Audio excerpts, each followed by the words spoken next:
First of all, I should say that we are defending our country. A war was imposed on us with no justification.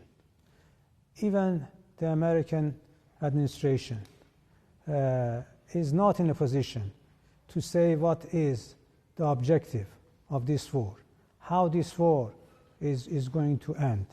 Because the American foreign policy on Iran, particularly on the war with Iran, is in disarray. They don't know what to do.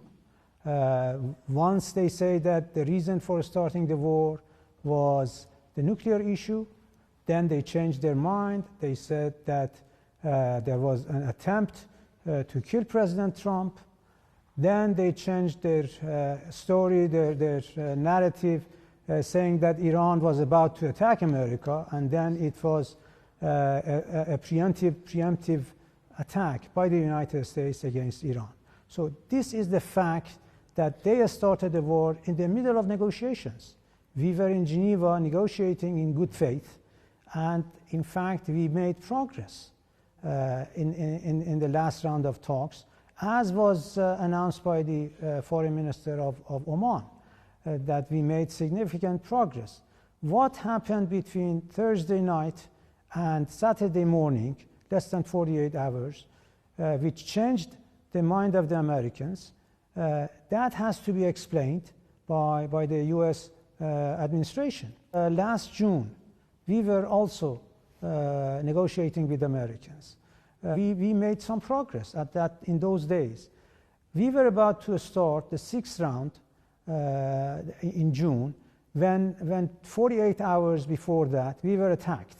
In fact, what they did in June and exactly what they did just a couple of weeks ago were the same. They betrayed not only Iran, they betrayed the mediator, they betrayed the diplomacy. Those who are joining the aggression, they should also bear in mind the consequences of working with the aggressors. As for the Strait of Hormuz, the Strait of Hormuz is open, but the enemy forces and those who are working with the aggressors cannot enjoy free passage from the Strait of Hormuz.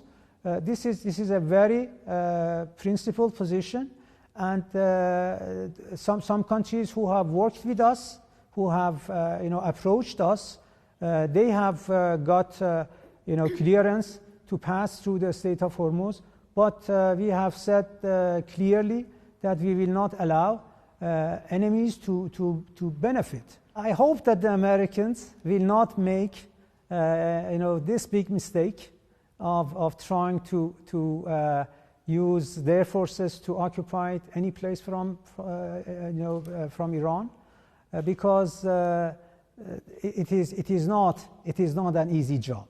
Our military forces are more than prepared to do whatever it takes to defend the homeland. Saddam Hussein, the Iraqi former president, initiated a war of aggression which lasted for 8 years. He occupied parts of Iranian territory, and we succeeded in defending ourselves, in defending our territory through 8 years of war. So we didn't allow Saddam Hussein to swallow our territory, and the same will be true with Americans. Before the war started, we talked to our friends in the Persian Gulf area in private conversation as well as in public statements, that if they allow the Americans to use their facilities, their bases, Iran will treat those bases, those assets, American assets, as legitimate targets. It does not mean that we are attacking our neighbors, but we are attacking against American bases and American assets. So the Supreme Leader is in good health, and he's fine, and he is doing his job. As you are aware, only a few days after the martyrdom of our late Supreme Leader, the new supreme leader has been elected by the relevant parliament, and he is performing.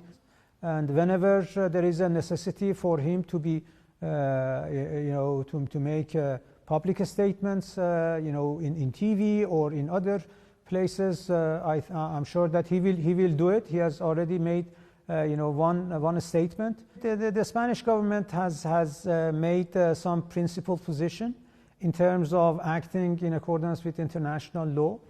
Although we have our grievances towards European Union's position with regard to the unjust war which is being imposed on us. In this war, many innocent people have been martyred. You have heard about the school in Minab. Close to 170 school children, innocent school children, were slaughtered. EU has not made a just position on this war of aggression against Iran.